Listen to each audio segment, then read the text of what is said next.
ലോക അൾഷിമേഴ്സ് ദിനം എന്നാണ് സെപ്റ്റംബർ 21. ലിംഗനിർണ്ണയ ക്രോമസോമുകളിൽ ഒരു എക്സ് ക്രോമസോമിൻ്റെ കുറവ് മൂലം സന്താനങ്ങളിൽ കാണുന്ന രോഗാവസ്ഥ ഏതാണ്? ഹീമോഫീലിയാണ് ആ രോഗാവസ്ഥ. മലപ്പുറം ജില്ലയിലെ താനൂർ കടപ്പുറത്തു നിന്നും ബ്രിട്ടീഷുകാർ അറസ്റ്റ് ചെയ്ത് പിന്നീട് വധശിക്ഷ നൽകിയ ഇന്ത്യൻ നാഷണൽ ആർമിയുടെ INA ഭടനായിരുന്നു ആര്? ആൻസർ വക്കം അബ്ദുൽ ഖാദർ. കുറിച്യ കലാപത്തിന് പ്രധാന കാരണമായത് എന്താണ്? ഭൂനികുതി പണമായി പിരിച്ചതായിരുന്നു കുറിച്യ കലാപത്തിന് പ്രധാന കാരണം. ഭൂമിയുടെ മേലുള്ള ഏറ്റവും ഉയർന്ന അവകാശമായിരുന്നു എന്ത്? ജന്മാവകാശം.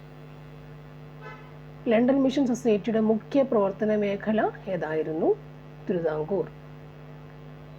1928 മെയ് മാസത്തിൽ കണ്ണൂർ ജില്ലയിലെ പയ്യന്നൂരിൽ വെച്ച് നടന്ന 4ാം കേരള സംസ്ഥാന